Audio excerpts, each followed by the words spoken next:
Welcome to the very first episode of The Walk and Talk, if you don't count the trailer, obviously. The podcast that enables me to come with you on your dog walk and share my most valuable insights, top training tips learnt from more than a decade working as a multi-award-winning dog trainer in the UK, as well as the most transformational action steps you can implement today to help create a life full of joy, connection, and ease with your dog. Because let's be real, who doesn't want that? Now, since this is episode number 1, I just want to take 30 seconds or so to outline what you can expect from this podcast. If you follow me on TikTok already, you'll know that my main passion in this industry is taking the most up-to-date information when it comes to the world of dog training and the way we design our lives to incorporate our dogs and making it fully accessible to dog owners who are tearing their hair out 9 times out of 10 because they are just simply overwhelmed by contradictory advice, or they simply can't gain access to the solutions that are going to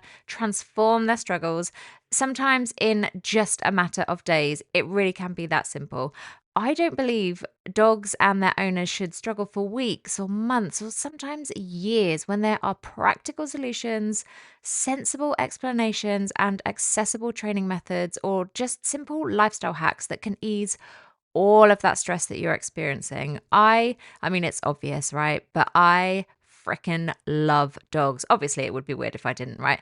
But as someone who has worked in this industry for a really long time now, I'm painfully aware of the amount of absurdly priced paywalls that are so often put between desperate dog owners and the simple advice that they need. Now, I've been openly sharing my training strategies on TikTok for 2 years now, and more than 40,000 of you guys have joined me there and transformed your lives with your dogs. So I thought, this is amazing. How can I make this even more accessible?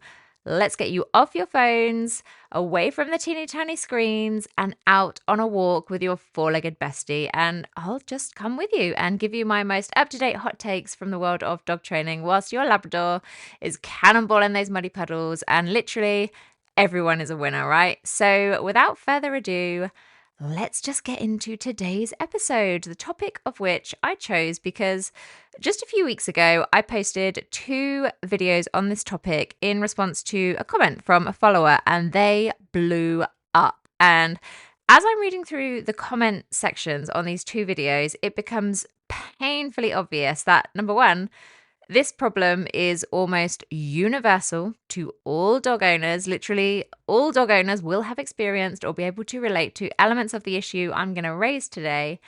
And number 2, almost 100% of dog owners genuinely had no idea of the facts behind this struggle, i.e., the reasons why this problem is occurring.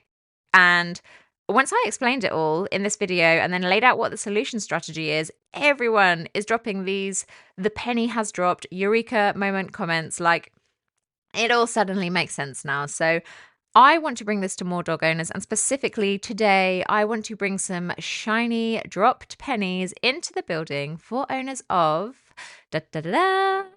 teenage dogs.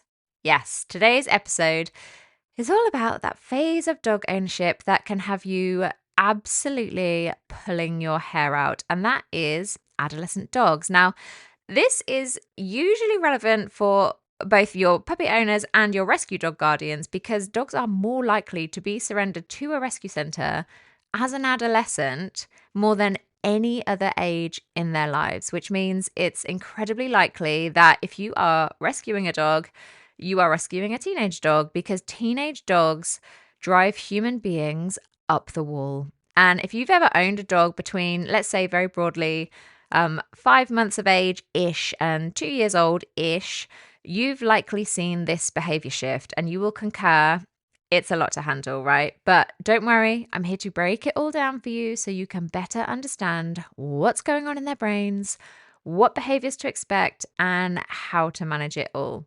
And the main thing to remember here is that adolescence isn't just a phase in a dog's life. It's a fundamental a keystone part of their development. Okay, their brains are very much under construction at this point, which can lead to some really challenging times for the rest of us who have to live with them. So, I mean, it's like human teenagers, right? Geez, I've got two of those at home. It's not easy, man. So, let's dive into what's changing with your adolescent dog, why they are acting this way, and how you can not only just make it through adolescence, but come out on the other side all the better for having handled it the right way. So, for the first segment of this episode, I want to talk about what's actually happening in their brain. So, let's look at the science behind adolescent behavior in dogs. So, from the ages of about 5 months to 2 years, like I said, your dog is going through some serious brain development. They're not just going through a puppy phase, they're going through teenagehood, and everything is heightened at this point, from their emotions to their impulses to their actions. So, what this looks like from the outside is your chilled out puppy who aced their obedience class maybe and used to behave pretty nicely on walks and, chill out at the pub, is suddenly, seemingly out of nowhere, a distracted, impulsive, defiant wildling, for want of a better term. Maybe barking has appeared out of nowhere. Maybe reactivity has suddenly become really intense. Maybe you can't let him off the lead anymore, or you're starting to avoid other dogs on walks, or you're getting stressed out with mad behaviors that have started appearing at home. Why is this all happening now? Well, if we take a look at the dog's brain, we have some rapid development happening across the different areas of the brain. That means he's not an entirely logical, rational creature right now. So let's look at two key areas of the brain during your dog's adolescence: the amygdala, which is responsible for emotions and the stress response, and the ventral striatum, which controls motivation and reward. Now, don't worry, I'm not going to overscience this. I want this to be accessible, but once you have an idea what's happening here, you will look at so many things your dog is doing right now through a completely new lens. So, during adolescence, the amygdala, which I like to call the drama almond, this becomes a lot more active, making everything feel more intense and emotionally charged. And meanwhile, the reward center, this also gets super revved up, making them feel more driven to do the things that catch their attention, even if it means ignoring you in the process. But back in the amygdala, that little drama almond, those things your dog feels more compelled to explore or do or investigate or chase, they are also more stressful than they previously were. They are more worrying. They are more anxiety inducing right now as well. So you've got one part of his brain pushing him out there to explore these new and exciting things, but at exactly the same time, his amygdala is working overtime to ensure he's kind of worried about those things too. So the result is that so many moments or exposures throughout his day that were previously just completely uneventful have now turned into these frustrating and really stressful encounters for your dog. So here we are as humans stuck in this situation with this little creature whose ability to perceive the world around him, to process learning, to interact with his environment and log memories and consequences of those interactions is literally suddenly all over the shop. But here's the kicker. This isn't just a random change. It isn't even an accidental side effect of the brain just needing to transition from puppyhood to adulthood. These behaviors are hardwired into your dog's development because they serve an evolutionary purpose. And this is where we can start to see our adolescent dogs through a whole new lens. And it's this information I'm about to dive into that so many owners have absolutely no idea about whatsoever. So in this second segment, I want to reveal to you the evolutionary context behind what's going on here. So let's take a step back and look at this from an evolutionary standpoint, right? In the wild, adolescent canines face a critical new life stage, one that's rooted in survival and the future of the pack. So Think about it like this. Adolescents are faced with this internal conflict. They've been part of this pack as puppies. They've followed the rules.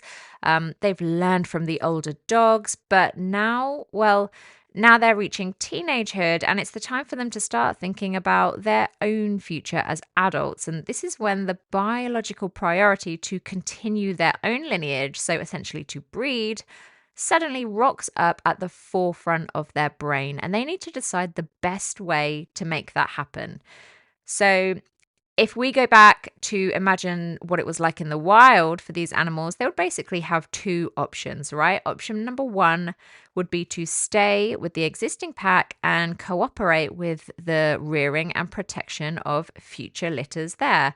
And option number two, if they're not going to do this, is to break away from that familial pack and start their own by choosing a mate and breeding to produce their own litters. Now, for your domesticated dog, and we need to remember the domesticated dog is a really strange creature.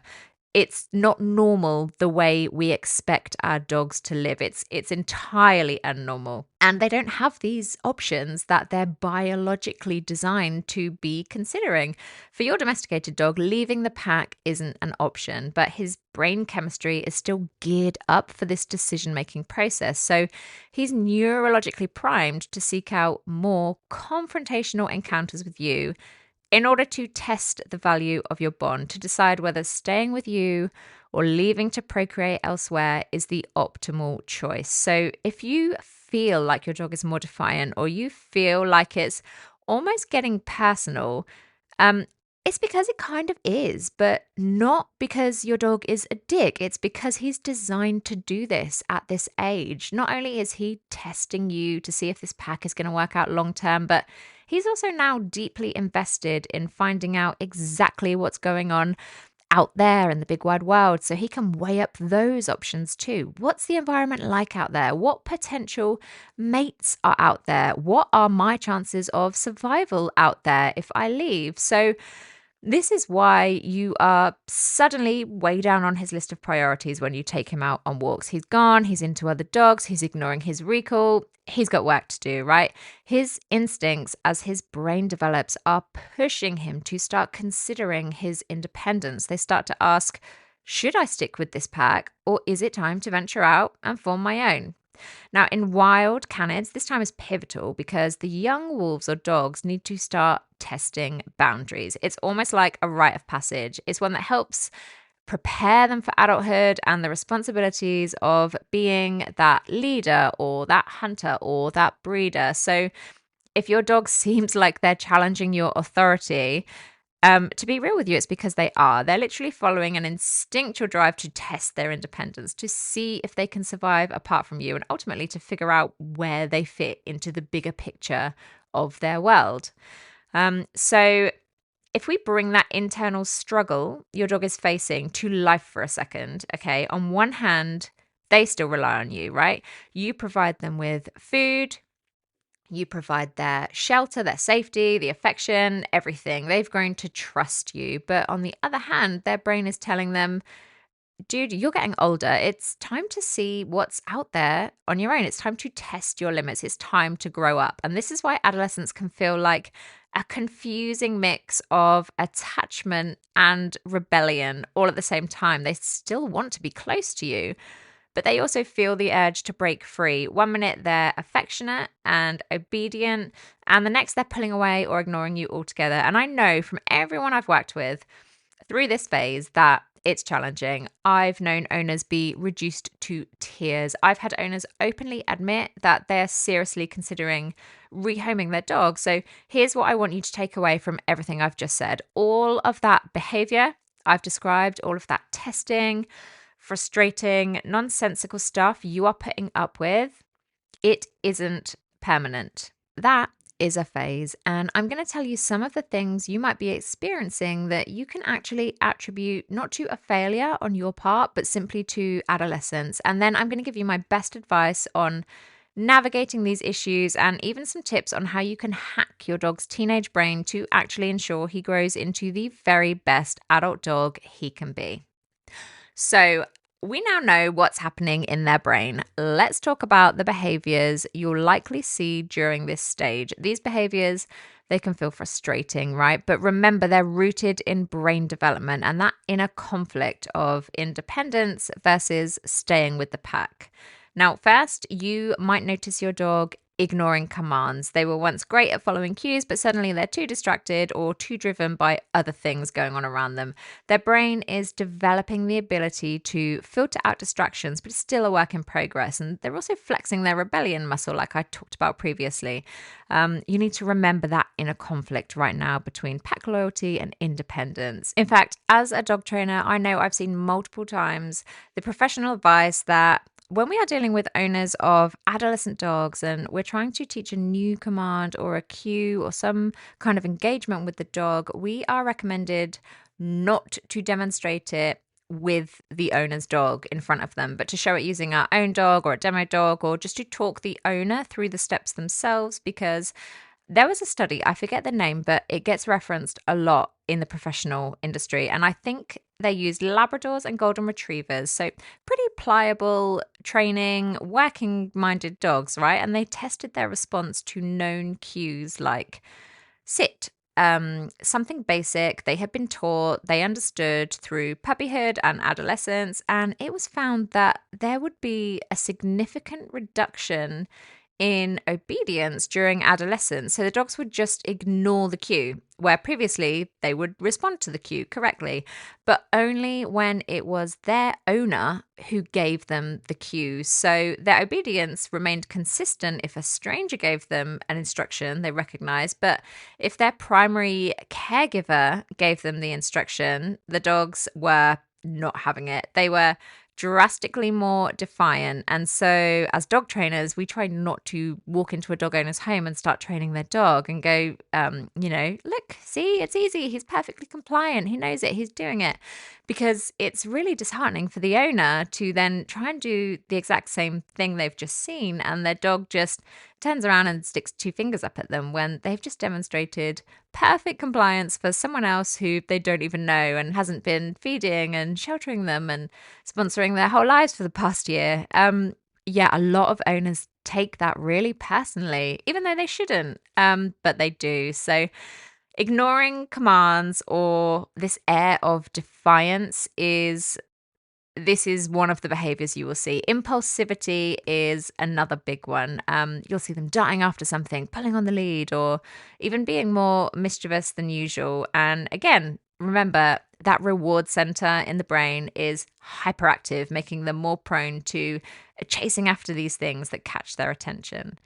Then there's the biggie, reactivity. It is so common for adolescent dogs to suddenly, seemingly out of nowhere, start barking, growling, or maybe even displaying like fear or nervousness towards new people or dogs or situations. This is a defense mechanism. And again, it's a result of heightened emotions. The drama almond, the amygdala is working so hard right now. And this is the result. All right, so now that we understand the why behind all these behaviors and how these behaviors might manifest in everyday life, how do we tackle them? Well, it's all about keeping your dog engaged, setting boundaries, and utilizing management to prevent poor decision making wherever possible and giving them opportunities to thrive. So first of all, rather than trying to address these problems aggressively, I want you to shift your focus to management. Take this short-term situation you are in and manage the hell out of it. So what does that look like? Well, if your dog has started being a bit of a dick around other dogs, don't force him into all of these multiple encounters and social opportunities with other dogs because you're suddenly panicking about his behavior and his social skills. Shift your focus to owner engagement. Let's go to the park, and if there are dogs there, let's not set him up to potentially fail by letting him go off running with them. Let's play some engagement games and pour all the value we can muster into the dog owner relationship.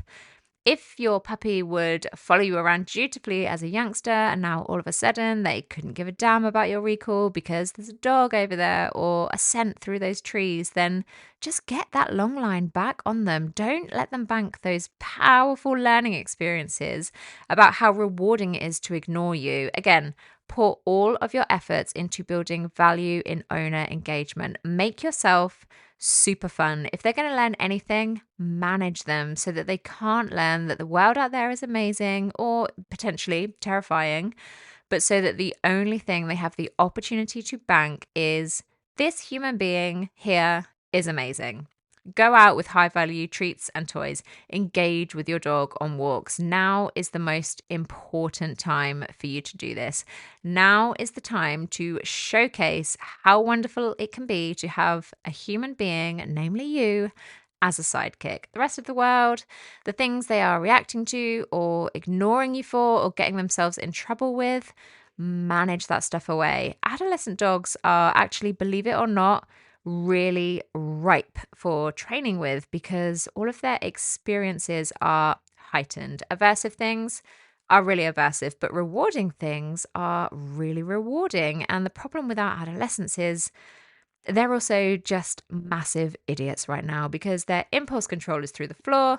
They're jacked up little risk takers. And so if we don't manage their access to the world in general, they are incredibly likely to make bad decisions. Bad decisions for their own safety and definitely bad decisions for their own learning. But if we can manage those poor choices away, adolescence is actually an amazing time to train your dog with things like agility foundations or trick training or heel work, all that juicy fun stuff, because their brains are primed for really banking learning during this time. And if you do decide to work on something like trick training at home, that is going to pour so much value into your long-term relationship, your dog's skill set of the fundamentals like focus and impulse control and obedience and so much more. Plus, you're going to give their brains and bodies a workout, right? So they're fulfilled, they're not bored. They're far more likely to keep themselves out of trouble. Okay, I feel I have waffled on for plenty long enough. So I am going to wrap up. So I really hope that this podcast has helped to shift your perspective on adolescence. Instead of viewing it as a problem phase, think of it as an opportunity to teach, grow, and develop your dog into the well-behaved adult they're meant to be. Yes, of course, it is challenging, but it's also beautiful. It's all part of their natural progression from puppyhood to independent adulthood. And by understanding the evolutionary context and recognizing the behaviors and staying patient and staying consistent, you're going to help your dog through this stage and come out stronger on the other side. And soon enough, honestly, promise me, especially if you're in the thick of it, soon enough, you will both look back and realize that these years, albeit tricky, were some of the most rewarding of your relationship. Thank you so much for tuning into this episode. If you've got a dog going through their teenage years, remember, you are not alone in this. Stay consistent, stay calm, and you'll both make it through with flying colors. And if you found this podcast in any way helpful, please do help me reach more dog owners in need by taking 2 seconds to subscribe or leave a review or even share this episode on your Instagram or with a fellow dog owner who you think would be grateful for the free info. Enjoy the rest of your walk, and I'll catch you next time.